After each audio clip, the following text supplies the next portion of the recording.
All right, Trevor, let's talk a little bit pass game. Georgia's passing offense versus Notre Dame's passing defense. A lot to talk about here. And again, new quarterback for Georgia kind of puts this one in the giant question mark category. You know, we can look back at his high school numbers. He threw for a bajillion yards, Gatorade Player of the Year, all of those things. Can he get the ball to his playmakers? Are his playmakers going to make plays in the passing game? What does that look like? And can they do it? I mean, that's going to be the biggest question mark. And then how does Notre Dame respond to what Gunnar Stockton brings to the table in the pass game? I mean, those are all giant question marks because of the new quarterback situation for Georgia. Yeah, I'd say this is the biggest question mark going into the game, right? On either side of the football. Yeah, the run game matchup is what it is, and Notre Dame's going to have to do a good job of stopping the run, and we expect Georgia's, identity to try to come back to doing what they did in the second half against Texas. The biggest question that I have is, what is the pass game going to look like for Georgia? Because coming into this matchup, add some stats here for a little bit of context, Georgia had the number 11 passing offense in the country in terms of yards per game. Right? They're 15th in the country in passing touchdowns. Now, I will say they've turned the ball over quite a bit in the air. They have 18 turnovers as a team. 13 of those have came through the air. Now, 12 of those were Carson Beck's. One of those was Gunnar Stockton's in the SEC championship game. Correct. But none of those touchdowns were Gunnar Stockton's. Correct. I believe, right? Yeah. Correct. So this is the biggest question mark. What's it going to be? I don't think that Kirby Smart's expecting Gunnar Stockton to go into this game and throw all over the yard against one of the best passing defenses in the entire country, right? Yeah, Notre Dame ranks number 4 in the country in yards per game. They're number 2 in the country in yards per attempt.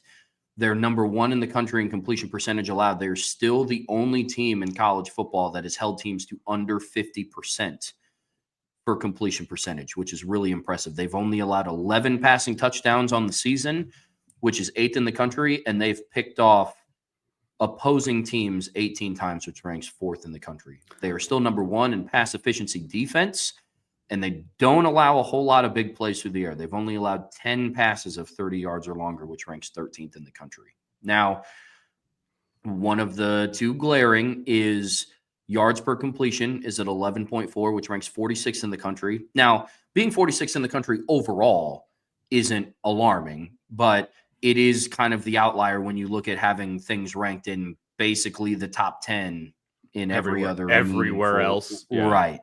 Right. So that and sacks. The pass rush has been an issue for Notre Dame this year at times because a lot of their pass rush is generated right up the middle. When Riley, Mills, and Howard Cross are cooking, they are a very hard pass rush to stop up the middle. Where the glaring issue has been, it's been on the edge, and you can attribute a lot of that to injury. I mean, with Jordan Botelho and Boubacar Traore being injured for the rest of the season, that hurt him. And you're asking guys to step up like Josh Burnham, who is not a true pass rusher, right? He's really great at stopping the run and holding the perimeter and coming flat down the line to blow up run plays in the backfield. RJ Oben, unfortunately, was not what Notre Dame fans thought he was going to be from a pass rushing standpoint, but he's came on as a run defender. And then your 3 other pass rushers, you have Junior Tuihalamaka, who didn't play a single defensive snap against Texas A&M. He played on special teams, but not a single defensive snap against the Aggies. And 2 freshmen, in Bryce Young and Logan Thomas. So it's been a tall order asking Notre Dame's edge rushers to kind of step up. And we'll dive into it a little bit later, but can that be a position group that steps up for Notre Dame on New Year's Day? Right? But you go through and you look and you break down Georgia's passing game, right? And it's a big question mark, man, because I don't think it's going to look like what it did with Carson Beck at the helm. And I think Gunnar Stockton's going to be relying on a handful of his guys, his playmakers on the outside and in the tight end room to step up and make plays, and I think that the Georgia wide receiver core has some questions, more than what people would like to admit. Arian Smith leads the team in yards and yards per attempt. He's kind of like their big play guy. He has 750 receiving yards and 4 touchdowns off of 47 receptions. But their leading receiver in terms of receptions is Dominic Lovett. And he's kind of the guy he's a little bit shiftier after the catch. He's the guy that they're trying to get tunnel screens to, bubble screens to, because good things happen when you get the ball into his hands. Yep. Right. He leads the team in receptions. He also leads the team in touchdown receptions with 6. Then you have Dylan Bell, who's their bigger wide receiver at 6'1". He has 433 receiving yards on the year and 4 touchdowns to match Arian Smith. But Arian Smith this season has had some issues with drops. If you guys have watched Georgia this year, Arian Smith has dropped a lot of passes, unfortunately. So really it comes down to what are their playmakers going to be able to do on the perimeter and what's the tight end room going to be able to do. You mentioned it at the start of the show. Georgia has an extremely deep tight end room. You know, it's highlighted by Lawson Lucky and Oscar Delp. I also think it's kind of cool that, like, you know, Lawson Lucky's number is number 7. You know, number 7. Lucky number 7. So, you know, that's kind of cool. But they also have Ben Urosek, who had a long touchdown pass or a long touchdown reception against Notre Dame in 2021 when he was still at Stanford.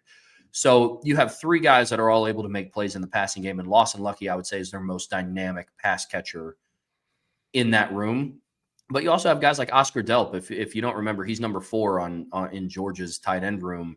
He looks the part. I can tell you that much. Oh, he does. Yeah. No, he does. Absolutely. But he had his best game of the season against Tennessee in that big win. You know, he went against Tennessee, 4 receptions for 56 yards and 2 receiving touchdowns. So Delp is the kid that stepped up when Brock Bowers went down in the postseason a couple of years ago. And everybody kind of assumed that he was kind of going to be the next man in, replacing Brock Bowers. But Lawson Lucky came in and he has proven himself to be a dynamic player in the passing game as well. So, you know, they're going to be relying on a lot of those guys. But it's tough to look at these stats and break down where they're at as a team in terms of passing when none of these numbers are Gunnar Stockton's. Right. You know what I'm saying? Yeah. So I don't know, Vince. What are your thoughts, overall takeaways, just from a statistical standpoint of these two teams overall? Well, I mean, I think this is this is Notre Dame's strength. I mean, let's be honest. Notre Dame's strength is the pass game and their passing game efficiency and all that. Again, a lot of single digit rankings there outside of the yards per completion, and a lot. I mean, again, it's all part of the game. But again, a lot of that has to do with some garbage time situations and things of that nature. But I like the matchup for Notre Dame's pass game against Georgia's pass game. The key for me, and we're gonna talk about keys later, but you don't want Georgia to throw the ball when they want to. You want Georgia to throw the ball when you want them to. And a lot of that's going to harken back to Notre Dame's rush defense, which will then in turn help Notre Dame's pass defense, right? And, if Notre Dame can get pressure on Gunnar Stockton, I think that's also going to be a very big key to this entire situation. Can they get him off platform? Is he just going to sit in the pocket and do whatever he wants? Because the kid was a 5-star, I believe. I mean, he was a big time quarterback recruit. There's no doubt about it. Samuel Burson in our chat is talking about how people are underestimating Gunnar Stockton. We already talked about the run, Sam, but if you can go check that part out. And we talked about his ability to run the football. But at the same time, the only thing people have to go off of is his high school stats. High school is different than the SEC. It just means more. So you can't just harken back to high school stats. You have to have stats that are comparable to what everybody else has been doing. He just doesn't have those. Now, could he have really, really good stats moving forward? Yeah, it's definitely possible. But the problem is he doesn't have those now. I'm more afraid of his running ability than I am of his passing ability right now. Just because he hasn't done it. I'm not saying he can't do it, but I'm saying he hasn't done it. Okay. That's the difference. That's why this is a big question mark. So Notre Dame's going to have to continue to get pressure on him and force him to make some decisions that maybe he doesn't want to make, force him to pull the ball down and maybe run the football, force him to throw to, into some coverage that he doesn't want to throw into. Those are all going to be the important pieces of this. And I hate to say it because you and Brian worked very hard on putting this together. But Georgia's numbers don't mean squat to me because he had nothing to do with them. You know what I mean? I hate to say that. I don't want to just discard everything, because you still got the same pass catchers. You still got the same offensive line that's going to be protecting. You still have all of those things, and those things are all very, very important. But at the same time, those 28 touchdowns that rank 15th in the country, Gunnar Stockton had zero to do with those. You know what I mean? Those 12 interceptions that are on there, he has one of those. He has one of the 13. He didn't have 12 of them. So, and those passing yards, the good mass majority of that, not his. So, that's my biggest issue with this. I shouldn't say issue. That's the biggest question mark about this entire matchup, is you just don't know what Gunnar Stockton brings to the table. He's got talent. We know this. Notre Dame has made very talented quarterbacks look very pedestrian. And this is a very talented quarterback who has zero experience.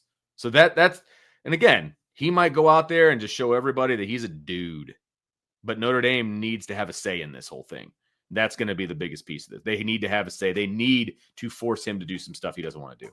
Yeah, absolutely. I mean, I think you brought up a really good point. Notre Dame's defense, there's players on this defense that have faced really good quarterbacks year in and year out. You know what I mean? So I don't think it's going to be anything that Notre Dame secondary hasn't seen, but there are some matchups, personnel groupings that give me a little bit of concern.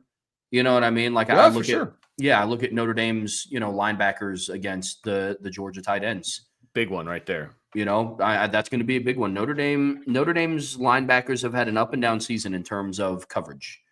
They're great at stopping the run. They're very fast. They're very long, but there have been times this season where Notre Dame has struggled defending tight ends. And I don't know if they've gone up against a tight end group that has Lawson Lucky and Oscar Delp.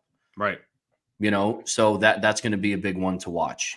One thing that I think that works out in Notre Dame's favor is they don't have a lot of depth at corner. That's not what works out in their favor. But Georgia doesn't rotate their wide receivers in as much in comparison to what USC did and in comparison to what IU did. Right. I mean, you go through and you look, and outside of their three, Arian Smith, Dominic Lovett, and Dylan Bell, their next leading wide receiver is London Humphreys, who has 15 catches on the year. Mm-hmm. So they don't do a whole lot of rotating their wide receivers in comparison to IU, who is rotating their slot guys all the time between the two Miles guys and Keyshawn Williams. And they're not rotating in Omar Cooper and Elijah Surratt and all those guys. And obviously you guys remember what it was against USC. USC had 6 wide receivers that all rotated in, and Notre Dame was pretty dog tired in that game, and they didn't have cornerbacks to rotate. I mean, Christian Gray had a 99-yard pick six and was on the field the next defensive snap because he had to be.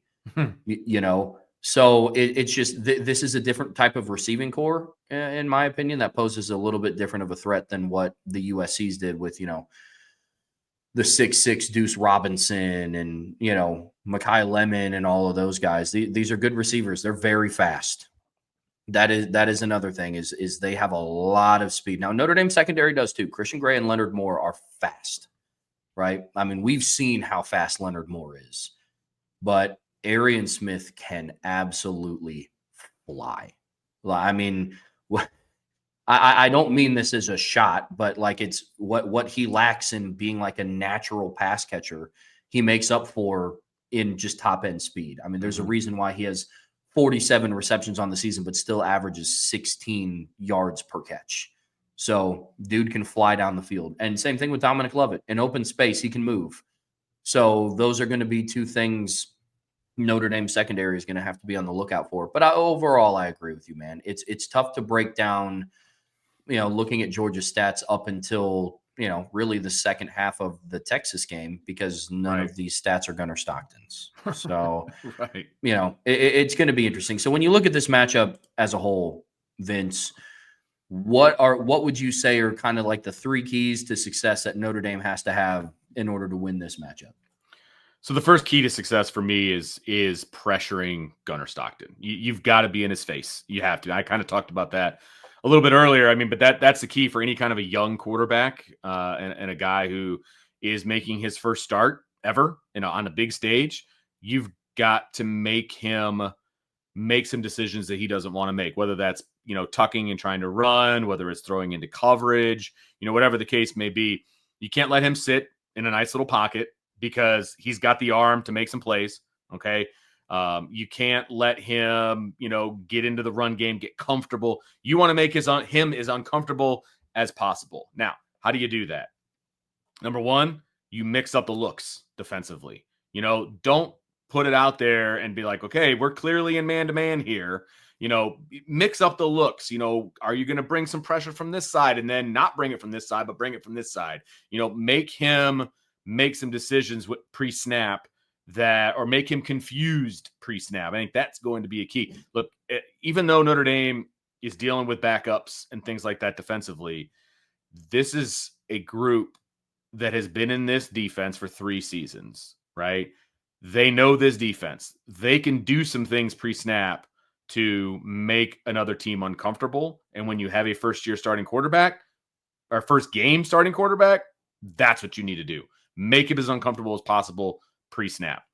And then, of course, once the ball is snapped, then you got to put pressure on him. You got to, make him see some ghosts. You got to do some different things. You got to drop in and out of pressures. There's a lot of different things that you can do. You can, make it look like you're playing press man, fall back, then come up and pay. There's a lot, like I said, there's a lot of different things you can do to confuse him. And that's what you need to do. And then physically confuse him as well. Get in his face, make him make some throws he doesn't want to make. And then you got to take advantage of those throws. So the number one key is you've got to pressure him mentally and physically. Got to pressure him. The second one for me is the secondary and the linebackers have to protect the mid-range throws. Okay. Now what I mean by that is offensive coordinators are going to try to get Gunner comfortable by making some easy throws, right? Me some sticks routes, some hitches, some slants, RPOs, bubble screens, like that kind of stuff. You can't allow him to get comfortable with the easy throws. You've got to defend those middle to short throws. And so what does that mean? So what that means is you got to blow up some bubble screens on the outside, right? You've got to play up on these receivers and prevent them from having those easy slant plays that they were giving IU. And again, that's one of the things that Al Golden decided, you can have these easy slant plays. Is not really going to do much to us because we're going to do some other things to take away other stuff that you're doing. But I think what you really have to defend is that short to middle area. And that's where the secondary and the linebackers are going to come into play. Make some plays. You got to high-low some guys. You got to do some things to confuse Gunner, but you don't want him to get comfortable. So I think those short to intermediate throws you have to defend well. That's going to be a big one for me. Look, if they want to take a shot because you got 0 and 8 back there. I'm not overly worried about shots being taken, but don't let them methodically go down the field with him feeling real comfortable with these short throws. I think you really got to defend short and intermediate routes. Those are the 2 big ones for me. Yeah, man. I mean, I agree with you. Notre Dame runs a lot of man. So a big one for me is going to be linebackers and coverage against their tight ends. Linebackers and safeties against their tight ends, because this is a very dynamic tight end room. And they've shown that they're able to compete and go up and win one-on-one situations. They're big-bodied guys. I think Lawson Lucky is 6'4". Oscar Delp is 6'5". They're both over 240. So they're big-bodied, big-frame kids that can make contested catches, make catches in traffic. So I agree with you. Number one for me is still just get pressure on Gunner Stockton, make him uncomfortable in the pocket. Because once Texas was able to have some success with that, he did not look like the same passer in that game, right? So make him uncomfortable, have very active hands on the defensive line, get a couple of tip balls. Because Carson Beck, I think, 6'3", 6'4". Gunner Stockton, 6'1". You're going to have opportunities to get tip passes at the line, right? But for me, if Notre Dame wins a lot of man, like, do everything that you can to keep it in front of you. I do believe that, and I know that Arian Smith can fly. And Christian Gray and Leonard Moore are 2 guys who are also very fast. But again, I don't know if they've faced a receiver with that type of speed yet this season, right? So, that's another area where I think that they need to have success in the passing game. But those are kind of my 3, making sure that you keep everything in front of you, get pressure on Gunner Stockton, and make sure the linebackers and safeties play well in coverage against the tight ends, because those 3 guys for Georgia have the opportunity to be game wreckers. Yeah. Like, they can blow that offense open for Georgia. And when you're a new quarterback, you're a new starting quarterback, what's the old saying? Tight ends are your best friend. And there's guys that can. Yeah. Yep. Absolutely. Yeah. Areas for concern for me is going to be a little bit of like kind of the opposite of what I said. The linebackers become a liability in coverage. They're not able to get pressure on Gunnar Stockton. I think not being able to get any sort of a pass rush is what makes me nervous. Like, because if he has time to sit back and get comfortable and set up shop, it's going to be a long day for Notre Dame secondary. You know what I mean? This kid's got talent, man. Like, nobody is discounting the fact that he has talent. Nobody. Like, the kid has talent. You don't, like, you can say that he didn't have great competition in high school, and you can say all of these different things, but you don't put up 13,000 yards passing and 4,000 yards rushing because you're playing against a bunch of bums. Like, you just don't do, like, the kid's got talent. Okay. He can sling the rock. You can't make him comfortable. If he's comfortable, you're in trouble. You're in trouble, even against an elite defense like Notre Dame. You're in trouble if he just sits back there and does what he wants in the pass game. You cannot allow that to happen. Now, what makes Notre Dame elite is the fact that they don't allow that to happen to players. They don't allow teams to just sit back and do whatever they want, in the pocket and things like they don't allow that, but they have to continue that. If you let this kid, first starter or otherwise, doesn't matter. If you let him get comfortable and just sit in the pocket and pick you apart, like you said, it's going to be a long day. Kid's got talent. Kid's got a ton of talent. No doubt about it. And I don't think I'd want to face him at the end of the season after he's had a full season under his belt, right? But this is his first game starting. He's got a lot of experience in the program, learning the offense, being the backup, all of those things. And that's great. But can he do it on the field, between the lines, when the whistle blows? That's the biggest question mark about this entire thing. But if you let him, he'll hurt you. Couldn't agree more. Could not agree more. Got anything else on That's it. This matchup? I'm good. I'm good. Okay. Bud. Beautiful. So, hey, make sure you hit that like button, that subscribe button, that notification bell, share with your family and friends. Of course, jump on the boards.irishbreakdown.com, all kinds of good stuff over there. And Brian's actually working on some stuff right now, FYI. So you're definitely going to want to be a member of the board.